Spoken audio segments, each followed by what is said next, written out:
ناظرین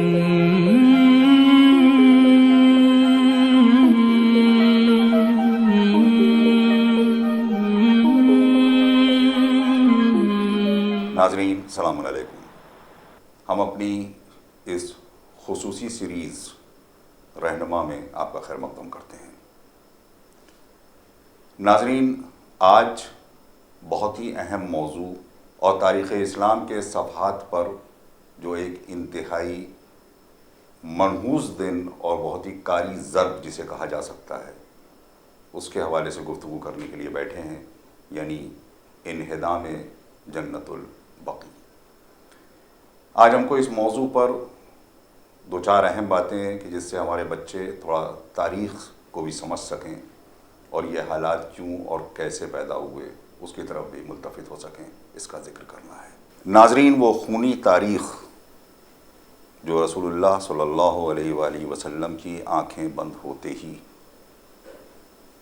قتل جناب معصوم عالم سے شروع ہوئی اور اس کے بعد زینہ بزینہ رفتہ رفتہ یہ مظالم سراہے جاتے رہے اور یہ تاریخ اور اس کے حکمراں بنی امیہ کی طرف منتقل کیے گئے، اور پھر بنی امیہ نے جتنے ان کے اندر حوصلے تھے اتنا آل محمد کو ستایا، اتنا عترت کو رلایا.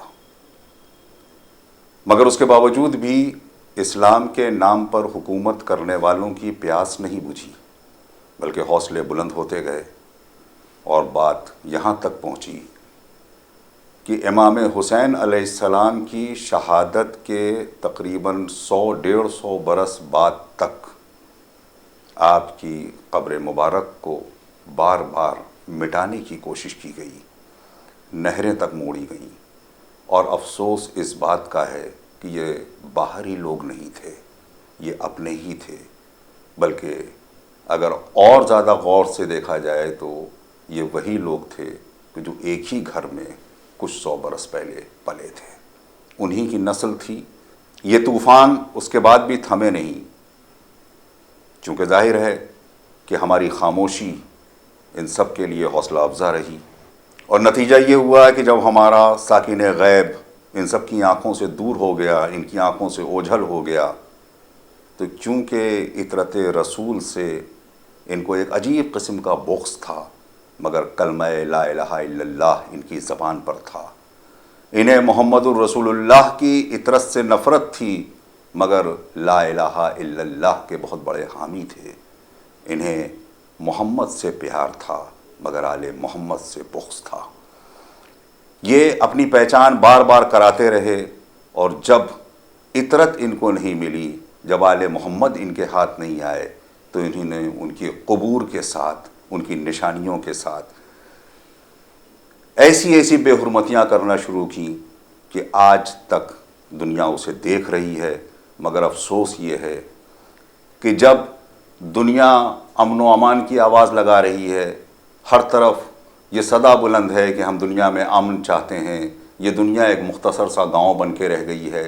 آج انٹرنیٹ کی تمام آسانیوں کے باوجود بھی ہم اپنی اس تکلیف کو نہ حکومتوں تک پہنچا پا رہے ہیں، نہ اہل اقتدار تک پہنچا پا رہے ہیں، بلکہ میں یوں کہوں کہ مقتول اپنا بھائی ہے، قاتل ہے اپنا دوست، منصف ہے کشمکش میں کدھر فیصلہ کرے. انہی مجبوریوں کا دامن تھامے ہوئے آج دنیا میں امن و امان کا نعرہ لگانے والے ایک خاموشی کی نیند سوئے ہوئے ہیں.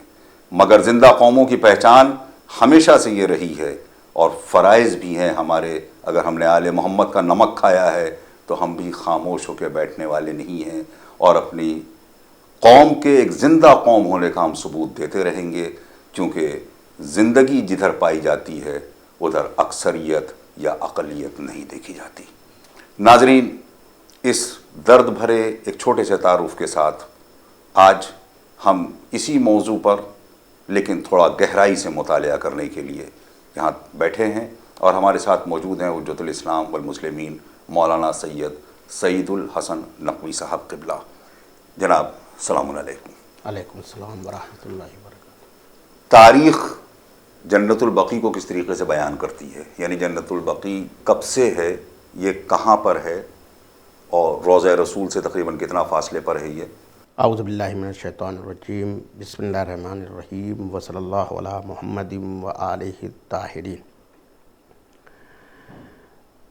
جنت البقیع ایک عظیم قبرستان ہے جی جو مدینہ منورہ میں واقع ہے۔ جی اگرچہ یہ اسلام سے پہلے بھی یہ جگہ موجود تھی اور یہاں پر بعض علاقوں میں تدفین کا بھی سلسلہ تھا۔ جی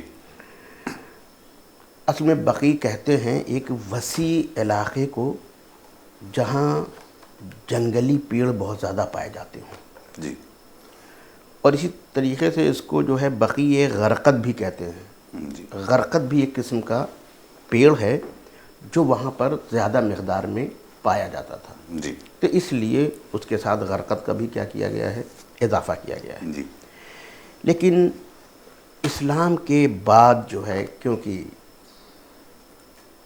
یہ جگہ جوانان جنت میں سے کچھ لوگوں کی مزار کی جگہ بن گئی، جی تو اس لیے یہ جنت البقیع بھی کہلانے لگی۔ کیا کہنا ہے؟ جی پیغمبر کی ایک حدیث ہے جو آپ نے مولا کائنات علی ابن ابی طالب علیہ السلام سے ارشاد فرمایا تھا کہ اے علی، تم اور تمہاری اولاد کے مزارات جو ہیں، جی قبور، یہ جنت کے ٹکڑوں میں سے ایک ٹکڑے ہیں۔ اللہ اکبر۔ تو ظاہر سی بات ہے کہ یہ ہستیاں وہ ہیں، چاہے بی بی فاطمہ کو لے لیجئے، وہ سیدہ نساء اہل الجنہ ہیں، جی جی امام حسن امام حسین کو لے لیجئے، جی یہ جوانان جنت کے سردار ہیں۔ بے شک۔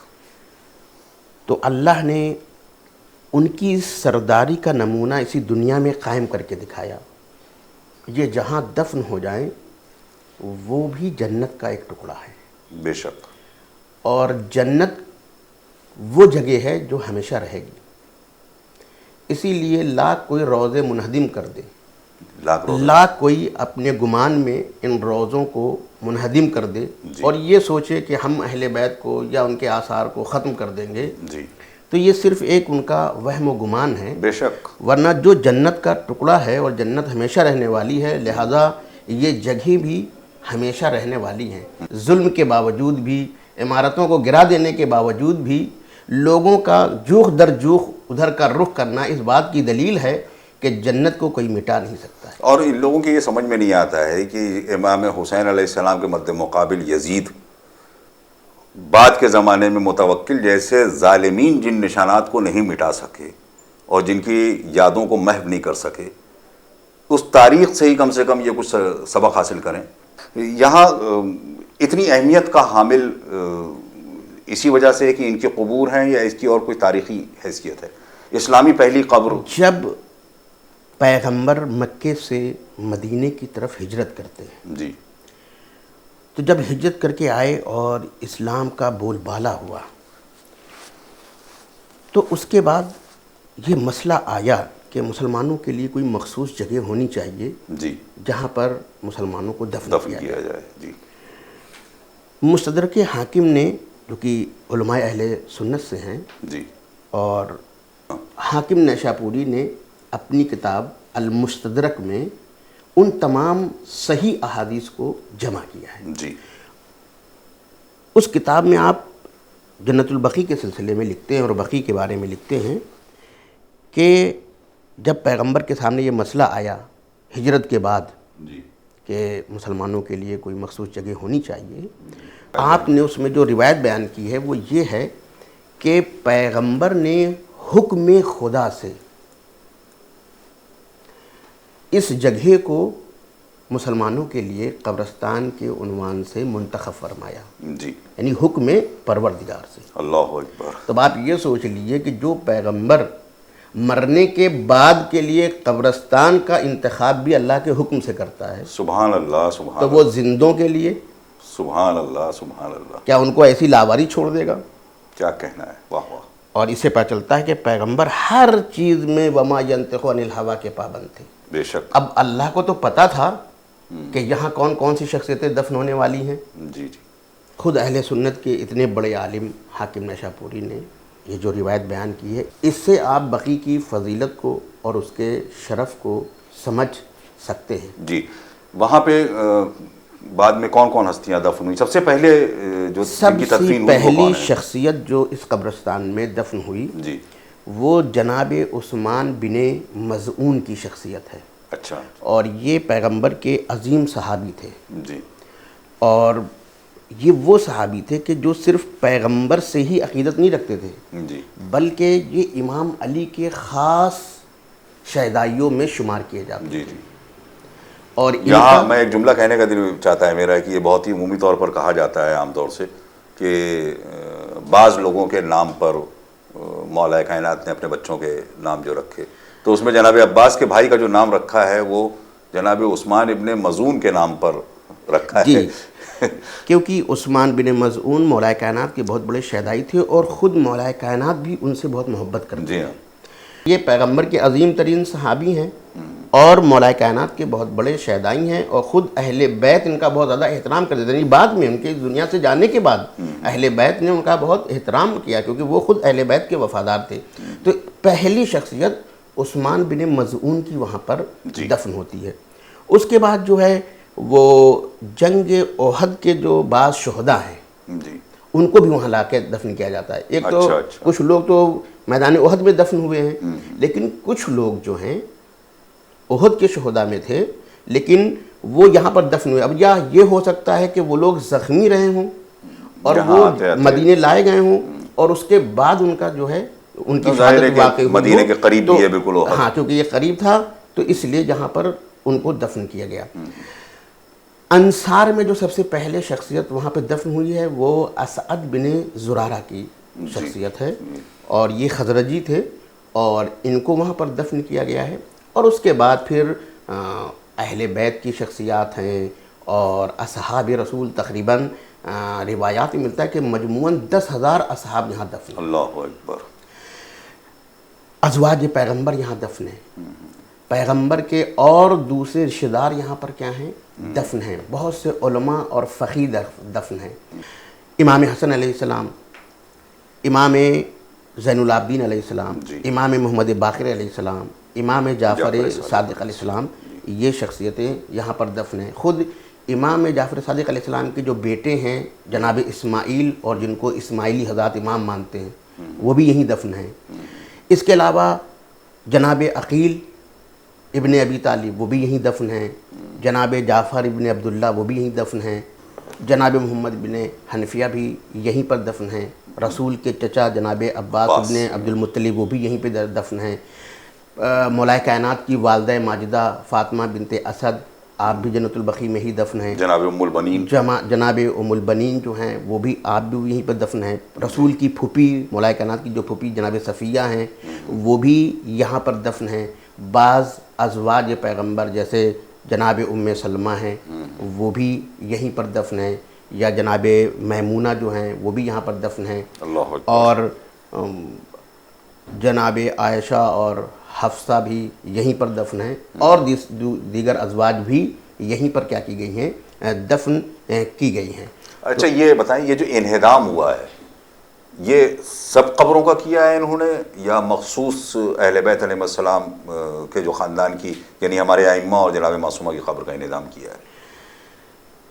جو دیکھیے بات یہ ہے کہ بعض اہل بیت کیونکہ بہت زیادہ عظمت رکھتے تھے تمام امت مسلمہ میں، جی، اس اعتبار سے اگر ہم دیکھیں تو بارگاہیں زیادہ انہی کی تھیں. جی. مثلا اصحاب میں بہت سے اصحاب بھی یہاں پہ دفن ہیں، جناب جابر بن عبداللہ انصاری جیسی شخصیت بھی دفن ہے، جی، اور بھی اصحاب جیسے میں نے جناب، لیکن ان میں سے بعض لوگوں کے ہی مزارات تھے. اچھا اچھا. اور اہل بیت کے مزارات زیادہ مشخص تھے، زیادہ اہمیت کے حامل تھے.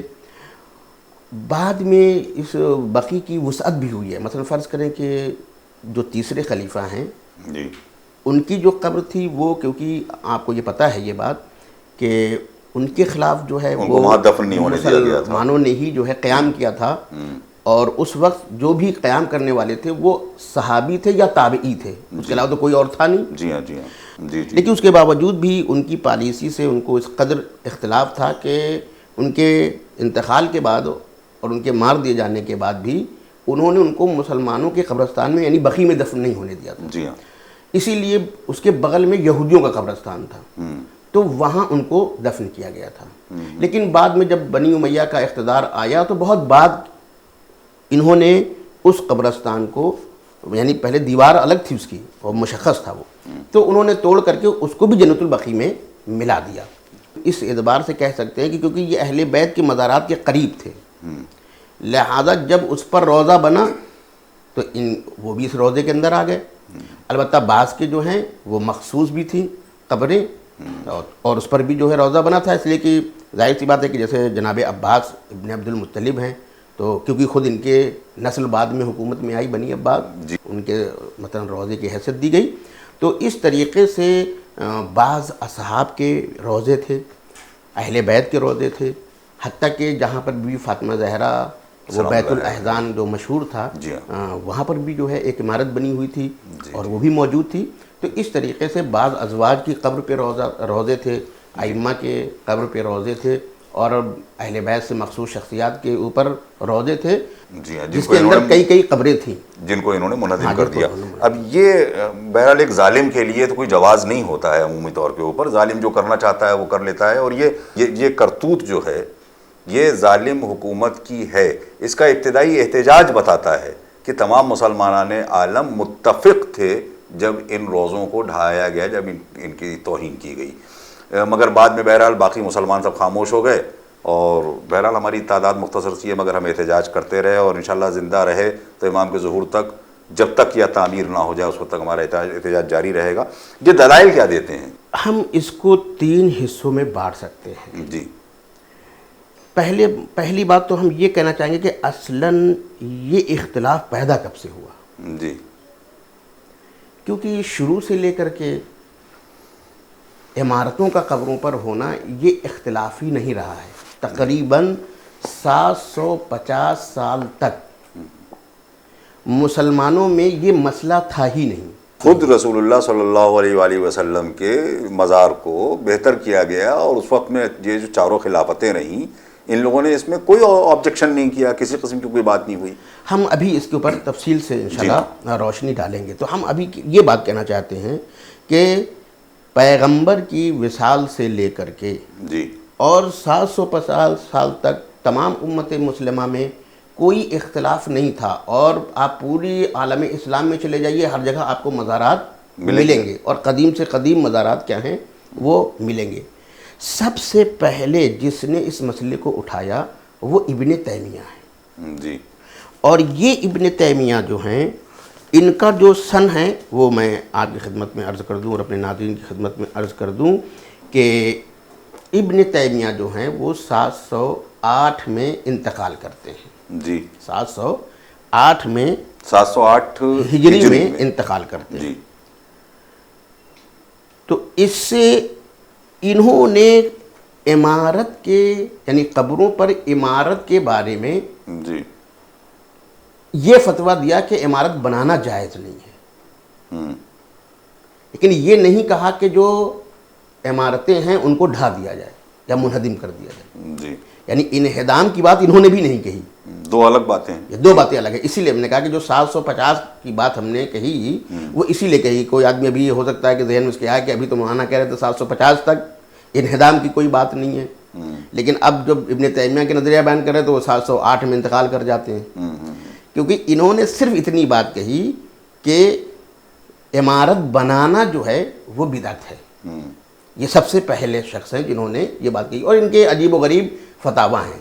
یہ ایک مطعون شخصیت تھی عالم اسلام میں، لیکن اب کیونکہ حکومت اور اقتدار میں بعد میں آ گئے لوگ، تو ظاہر سی بات ہے کہ آپ جانتے ہیں کہ دنیا میں جب کوئی حکمراں کچھ چاہتا ہے تو اس کی غلامی کرنے والے جسے معتبر بنا دے، جسے مستند بنا دے، مستند بنا دے، تو وہ ایک الگ مسئلہ ہے۔ پھر انہی کے شاگرد ہیں ابن قیم جوزی، اور انہوں نے یہ نظریہ دیا کہ نہ صرف یہ کہ تعمیر کرنا جائز نہیں ہے، بلکہ جو مزارات اور ان کے اوپر جو بھی روضے بنے ہوئے ہیں ان کو منہدم کر دینا چاہیے. اور ان کا جو انتقال ہوا ہے وہ 751 میں، اور کیونکہ انہوں نے جو نظریہ دیا انہدام کا وہ 750 ہجری میں دیا تھا، اسی لیے ہم نے کہا کہ رسول کے بعد سے 750 ہجری تک انہدام کی کوئی بات سامنے نہیں آئی تھی. لیکن جب محمد ابن عبد الوہاب نے اپنی تحریک شروع کی، اور محمد ابن عبد الوہاب جو ہیں ان کا جو انتقال ہوتا ہے وہ 1206 ہجری میں ہوتا ہے. جی. در حقیقت اگر ہم بنیاد میں جائیں تو جو استعماری طاقتیں تھیں پش پناہی ان کی تھی، لیکن جو ظاہری سپورٹ جو یعنی دکھایا گیا، آپ جانتے ہیں کہ سیاست میں جو ہوتا ہے وہ کچھ اور ہوتا ہے اور جو نظر آتا ہے وہ کچھ اور ہوتا ہے. تو اصل میں ان کو جو سیاسی سپورٹ ظاہر میں ملتا ہے وہ محمد ابن سعود کا ملتا ہے. اچھا. جس کی نام پر سعودی عرب کی مملکت ہے. ہاں، مطلب عرب محمدی جس کے بعد سعودی عرب بن گیا. ہاں، جب تو ان دونوں میں گٹھ جوڑ ہوتا ہے. آپ دیکھیں کہ استعماری طاقتوں کی ایک پالیسی ہے، بانٹو اور حکومت کرو. جی. اس برطانیہ کے مقابل میں ایک عظیم طاقت تھی مسلمانوں کی جو خلافت عثمانیہ کے نام سے جانی جاتی تھی. خلافت عثمانیہ کو توڑنے کے لیے برطانیہ نے عربوں میں نیشنلزم اور قومیت کا جذبہ ابھارا، اور ان سے یہ کہا کہ تم پر مثلا ایک ترکی کا جو ہے خلیفہ تم پر حکومت کر رہا ہے. کام جو برٹن نے کیا ہے یہ ملکہ وکٹوریہ کے زمانے سے کیا ہے. ملکہ وکٹوریہ کے زمانے میں یہ پالیسی آئی کہ مذہب کو مذہب کے خلاف استعمال کیا جائے، اور اس طریقے سے عالم اسلام کی جو خلافت ہے اور جو ایک بہت بڑا معنی ان کے مقابل میں، ان کی سیاست کے مقابل میں بنتا ہے، اس کو ٹکڑوں ٹکڑوں میں تقسیم کر دیا جائے. اور کیونکہ ان لوگوں کا گٹھ جوڑ ان سے تھا، کیونکہ میں ایک بات آپ کو یہاں پہ بہت ہی عظیم نقطے کی طرف اشارہ کر رہے ہیں کہ برٹن نے اور فرانس نے عربوں کو یہ خواب تو دکھایا آپ ٹرکی سے اپنا سلسلہ توڑ لیجئے اور ہم آپ کو مستقل حکومت دیں گے. لیکن یہ تعجب خیز بات ہے کہ جب عرب کے علاقے آزاد ہوئے تو زیادہ تر علاقوں کو فرانس اور برٹن نے بانٹ لیا، ان کو آزادی نہیں دی. جیسے اپنا ہندوستان تھا کہ وہ انگریزوں کے قبضے میں تھا، ویسے ہی وہ علاقے بھی ان کے قبضے میں چلے گئے.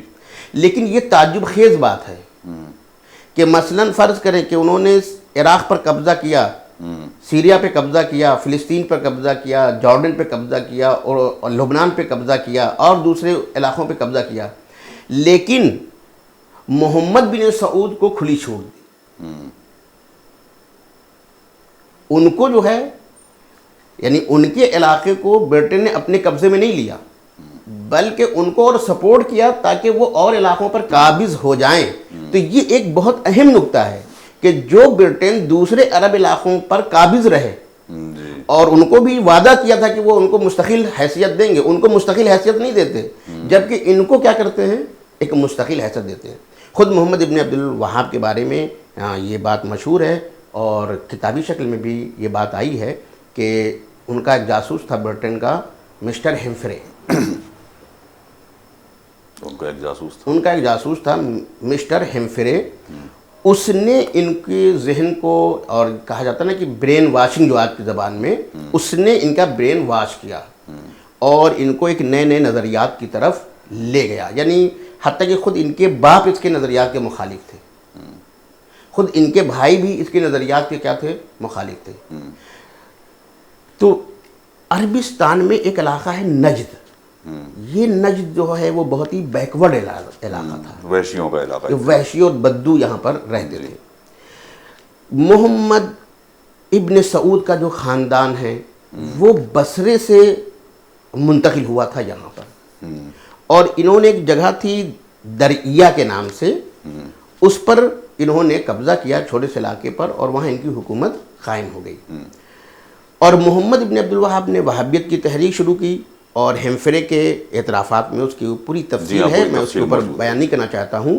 اور اس کی بھی یہ جو کتاب تھی جو منظر عام پر آئی، وہ بھی اس وجہ سے منظر عام پر آ گئی کہ اس زمانے میں جرمن اور برٹن ایک دوسرے کے مخالف تھے. یہ کتاب جرمنیوں کے ہاتھ میں لگ گئی تو انہوں نے اسلام کی محبت میں نہیں چھاپا تھا، جرمن والوں نے برٹن کی دشمنی میں اس کتاب کو نشر کی. استعماری طاقتوں نے ان کے درمیان معاہدہ کروایا، کیونکہ جو معاہدہ ہوا تھا وہ یہ ہوا تھا کہ مذہبی قیادت محمد ابن عبد الوہاب کی نسل میں رہے گی اور سیاسی قیادت جو ہے وہ محمد ابن سعود کی جو ہے وہ ہاتھ میں رہے گی. یعنی دنیا میں آپ جمہوریت کی بات کرتے ہیں مگر یہاں نہیں کر رہے ہیں. جی ہاں. دیکھیے عیسائیت ہو یا یہودیت ہو وہ اللہ کے منکر نہیں ہے. ان کی دشمنی کس سے تھی؟ محمد مصطفیٰ صلی اللہ علیہ وسلم سے تھی یا ان کے آل سے تھی. لہذا ان لوگوں نے جو نظریہ پروان چڑھایا اس میں کس کے احترام کو ختم کیا؟ محمد اور آل محمد کے احترام کو ہی تو انہوں نے ختم کیا. لہذا آپ اس پالیسی کے ماتحت یہ وجود میں آئے اور سلطنت عثمانیہ کو ٹکڑے ٹکڑے کر دیا گیا اور اس کے بعد ان کو سپورٹ دیا گیا. یہ ایک تاریخ ہے، یعنی ان کا ایک چھوٹے سے علاقے پہ حکومت قائم ہوئی، بعد میں پھر وہ ختم ہوئی. تقریباً یعنی آل سعود کی حکومت کو ہم 3 حصوں میں بانٹ سکتے ہیں. یعنی 2 مرتبہ یہ بعض علاقوں پر قابض ہوئے، اپنی حکومت انہوں نے قائم کی لیکن پھر وہ ختم ہو گئی. اور اس سے آپ کو پتہ چل جائے گا کہ مسلمان ان کے کتنے مخالف تھے کہ انہوں نے بار بار ان کی حکومت کا کیا کیا؟ خاتمہ کیا. لیکن تیسری مرتبہ جب یہ حکومت بنی تو تب سے اب تک موجود ہے. اب بات یہ ہے کہ جو دلیل کی طرف ہم جو اہم نقطہ ہم اشارہ کرنا چاہتے ہیں وہ یہ ہے کہ انہوں نے آ کر کے محمد ابن عبد الوہاب نے جب ان کو سیاسی طاقت مل گئی اور اس گٹھ جوڑ کی وجہ سے ان کو طاقت ملی اور اس کے بعد پھر یہ قتل و غارت گری کے ذریعے سے مدینے پہ قابض ہوئے، مکے پہ قابض ہوئے، حتیٰ کہ انہوں نے مثلا کربلا پہ بھی حملہ کیا، نجف پر بھی حملہ کیا اور وہ لوٹتے تھے کیونکہ انہوں نے محمد ابن عبد الوہاب نے جو ان کے نظریے کے مطابق نہیں تھا اس کو انہوں نے کافر قرار دیا. لہذا جو وہابی نہیں تھا اس کی جان مال ناموس کو انہوں نے جائز قرار دیا. لہذا وہ نجد جو بدو تھے وہ جس علاقے میں بھی جاتے تھے وہ لوٹتے تھے. اس طریقے سے ان کو بہت سے مال و متاع جو ہے وہ کیا ہے ملتا تھا کہ اس تکفیر کی بنیاد پر آج تک مسلمانوں کی تکفیر ہو رہی ہے اور ان کا قتل عام ہو رہا ہے. میں ایک جملہ بہت اہم کہنا چاہتا ہوں. جب سے وہابیت وجود میں آئی ہے تب سے آج تک اس نے مسلمانوں کی تکفیر کی ہے اور ان کا قتل عام کیا ہے. اور جتنے مسلمان انہوں نے مارے ہیں اگر وہ نہ مارے جاتے تو آج اسلام دنیا میں آبادی کے اعتبار سے پہلے نمبر پہ ہوتا ہے. داعش نے سیریا پہ قبضہ کیا، ایک تیر بھی اسرائیل کی طرف نہیں پھینکا. سبحان اللہ. تو اس کا مطلب کیا تھا؟ یہ کس کے لیے وجود میں لائے گئے ہیں؟ مسلمانوں کا قتل عام کیا جائے، پیغمبر کے احترام کو ختم کیا جائے اور استعماری طاقتوں کے مفادات کو کیا جائے، پورا کیا جائے. اور حتیٰ یہ کہ ان کو سعودی عرب پر حکمراں بنانے کے پیچھے یہی ایک مقصد در حقیقت اسرائیل کا قیام بھی تھا. اب میں ان سے ایک سوال کرنا چاہتا ہوں. وہ سوال یہ ہے، انہوں نے ایک تو روایت کو دلیل بنایا ہے، ایک انہوں نے اس چیز کو نظریہ بنایا کہ لوگ جو ہیں ان جگہوں کو عبادت گاہ قرار دے دیتے ہیں اور گویا ان کی عبادت کرتے ہیں. عجیب بات ہے، دنیا میں ہر ملک میں آثار باقی ہیں، کون اس کو عبادت گاہ مانتا ہے؟ ہمارے ہندوستان میں ہمایوں کا مقبرہ آج تک باقی ہے، کون مسلمان جا کر کے اس کو جو ہے وہ مانتا ہے کہ یہ عبادت اس کی عبادت کرتا ہے جا کے؟ بہت اچھی بات ہے. حتیٰ کہ خود عیسائی دنیا کی تمام قوموں میں نہ جانے کتنے مزارات موجود ہیں مگر کوئی اس کو پوجتا ہے، اس کی عبادت کرتا ہے. احترام کرنا ایک الگ چیز ہے، عبادت کرنا، عبادت تو انسان اللہ ہی کرتا ہے. یعنی انہوں نے جھوٹی چیز کو دلیل بنایا، کہا کہ اگر ہم یہ باقی رہیں گے تو لوگ ان کی عبادت کرنے لگیں گے. شورش کشمیری اہل سنت کے ہیں اور انہوں نے ایک بہت پیاری کتاب لکھی ہے جو شب جائے کے من بودم. اس میں انہوں نے ایک بات کہی ہے، انہوں نے کہا کہ عجیب دشمنی ہے اہل بیت سے کہ جو تلوار کی زد سے بچ گئے ان کی قبروں کو قتل کر دیا گیا. کیونکہ دیکھیے امام حسن زہر سے شہید کیے گئے تھے، امام زین العابدین زہر سے شہید کیے گئے تھے، تو انہوں نے کہا کہ دشمنی کا یہ عالم ہے کہ جو آل رسول تلوار سے قتل کرنے سے بچ گئے تھے ان کی آج قبروں کو کیا کر دیا گیا، قتل کر دیا۔ تو انہوں نے بھی یہی بات کہی کہ آج دنیا میں تمام قوموں میں مزارات پائے جاتے ہیں لیکن کوئی اس کو پوچھتا نہیں ہے۔ اور ایک روایت خود حضرت علی علیہ السلام سے ہے جس کی طرف میں صرف اشارہ کرنا چاہتا ہوں، یہ ان کی اہم دلیلوں میں سے ہے، اور وہ دلیل جو مولا کائنات سے ہے اس میں کہا ہے کہ یہ مسلم میں ہے، صحیح مسلم میں بھی ہے، اور ایک باب ہے جو ان کے شارحین نے جو جس باب میں اس کو ذکر کیا ہے وہ ہے باب فی تسویۃ القبور۔ خوب عربی میں جو تسویہ کا لفظ ہوتا ہے وہ قبر کے مسطح ہونے کے بارے میں ہوتا ہے۔ یہاں پر انہوں نے ایک روایت نقل کی ہے حضرت علی علیہ السلام سے، اور وہ ہیں ابو الحیاج اسدی سے۔ آپ نے فرمایا، یعنی حضرت علی نے فرمایا کہ کیا میں تمہیں ایک ایسے کام پر مامور کروں جس کام پر پیغمبر نے مجھے مامور کیا تھا۔ اس میں سے ایک چیز یہ تھی کہ آپ نے فرمایا کہ پیغمبر نے ہمیں اس چیز پر مامور کیا تھا کہ وَلَا قَبْرًا مُشْرِفًا إِلَّا سَوَّيْتَهُ، کہ کوئی ایسی قبر جو کہ مشرف ہو نہ ہو مگر یہ کہ اس کو کیا کر دیا جائے، برابر کر دیا جائے۔ اس روایت کے انہوں نے غلط معنی نکالے۔ قبر کا برابر کرنا اور ہے، عمارت کا گرانا اور ہے۔ کیا کہنا ہے؟ اس روایت میں جو بات آئی ہے وہ ہماری فقہ، ہم اس پر عمل کرتے ہیں۔ دیکھیے مشرف کیا ہے، کسے کہتے ہیں یہ بھی میں اپنے ناظرین کو بتا دیں۔ پہلے زمانے میں یعنی جاہلیت کے زمانے میں جو بت پرست تھے یا حتیٰ کہ خود عیسائی وغیرہ میں بھی جو قبریں ہوتی تھیں وہ اس شیپ میں بنائی جاتی تھیں، اونٹ کے اوپر جو کوہان ہوتا ہے اسی شیپ میں۔ آج بھی دیکھیے آپ قبر کیسے بناتے ہیں، ایسے اٹھا دیتے ہیں، ایسے اٹھا دیتے ہیں، تو اس طریقے کی قبریں بنتی تھیں۔ پیغمبر نے کہا کہ نہیں، ان قبروں کو ایسے نہیں ہونا چاہیے، برابر ہونا چاہیے۔ جیسے ہم لوگ یہاں دفن ہوتے ہیں تو ہمارے یہاں کیا ہوتی ہے، ہم قبر پر ابھار نہیں پیدا کرتے ہیں بلکہ پلین رکھتے ہیں۔ تو فقہ کے اعتبار سے ہم اسی پر عمل کرتے ہیں۔ بھائی علی کی باتوں پر ہم سے کون عمل کرے گا، بے شک مولا علی کی باتوں پر۔ جبکہ عجیب بات ہے کہ یہ روایت جس چیز کو کہہ رہی اس پر یہ خود عمل نہیں کر رہے ہیں، قبر اسی طریقے سے بنا رہے ہیں اور مزارات ڈھا رہے ہیں۔ ہاں سمجھ رہے ہیں آپ۔ یہیں پر ایک بہت اہم سوال ہے، بالکل ہمارا وقت بھی ختم ہو رہا ہے، آخری سوال، جو حشر انہوں نے اہل بیت کے گھرانے یا اہم اسلامی شخصیات کے مزار کے ساتھ کیا، ان کے اپنے بزرگوں کے مزارات یا ان کے جو باقیات ہیں ان کے ساتھ بھی انہوں نے یہی کیا یا ان کو محفوظ رکھا؟ دیکھیے یہ ان کے ہاں جو قبرستان ہے، بہرحال ان کا ایک مخصوص قبرستان الگ ہے جی، اور ہم یہ کہہ سکتے ہیں کہ انہوں نے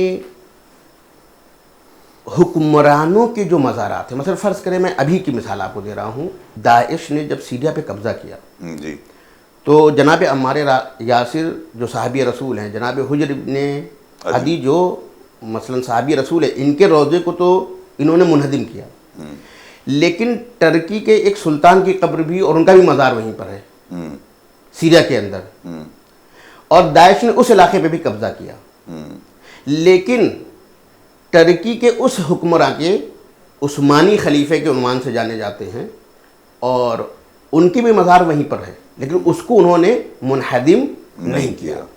آپ دیکھیے خود آل سعود اپنے خاندانی آثار کو میوزیم کی شکل میں باقی رکھے ہوئے ہیں، محمد بن سعود سے لے کر کے کہ ان کی تلوار اور ان کے لباس اور ان کے جو اور آثار وابستہ ہیں وہ سب انہوں نے کیا کر لیا ہے، محفوظ کر لیا ہے۔ جبکہ پیغمبر اور اصحاب پیغمبر اور اہل بیت کے آثار کو مٹانے کی کیا کر رہے ہیں، کوشش کر رہے ہیں اور سب ختم کر دیا۔ یعنی دنیا میں آپ دیکھیے کہ ہر ملک، ہر قوم اپنے بزرگوں کی یادگار کو محفوظ رکھتی ہے اور اس سے ان کی تاریخ پتہ چلتی ہے، ان کے بچوں کو جو ہے اپنا ماضی پتہ چلتا ہے تاکہ وہ اپنے حال کو کیا کریں، سنبھال سکیں۔ لیکن یہ آتے ہیں اور چن چن کر کے جن آثار کو انہیں محفوظ کرنا چاہیے تھا، ان تمام آثار کو، صرف قبر ہی یا مزار ہی کی بات نہیں ہے، انہوں نے کیا پیغمبر کے گھر کو چھوڑا یا اہل بیت کے گھر کو چھوڑا یا اصحاب کے گھر کو چھوڑا یا ان کے باغات کو یا ان کے کنوؤں کو یا ان کے نام سے جو مسجدیں تھیں، جن جن جگہوں پر جنگیں ہوئی، حتیٰ کہ جو وہ جنگی آثار تھے ان کو بھی انہوں نے کیا کیا، ختم کر دیا. تو در حقیقت اگر آپ دیکھیں تو یہ پوری تاریخ اسلام کو ختم کرنے کے لیے آئے ہیں. ناظرین، مختصراً صرف یہ کہا جا سکتا ہے کہ انہیں اپنے بزرگوں کے شعائر سے محبت ہے اور شاعر اللہ سے نفرت ہے. حقیقت ہرگز یہ نہیں ہے کہ یہ بہت بڑی مذہبی طاقتیں ہیں یا ان کو مذہب کو کچھ فائدہ پہنچانا ہے ان کا مقصد ہے، بلکہ بات اتنی سی ہے کہ اپنے ذاتی فوائد، ویسٹڈ انٹرسٹ، وہ مکمل ہوتے رہیں اور صہیونی طاقتوں کے لیے یہ ایک آلہ کار بنے رہیں. جو وہ چاہیں یہ کرتے رہیں تاکہ نہ ان کی دولت کم ہو نہ ان کے اقتدار پہ حرف آئے. مگر واللہ سید کونین کے گھر کے اور ان کے بچوں کے خون کے ایک ایک قطرے کی قسم کھا کے ہم بھی یہ کہتے ہیں کہ جب تک کہ ہم دنیا سے اس صہیونیت کو، اس ضلالت کو اور اس خونی کھیل کو ختم نہیں کر دیں گے، اس وقت تک ہم سکون سے نہیں بیٹھیں گے.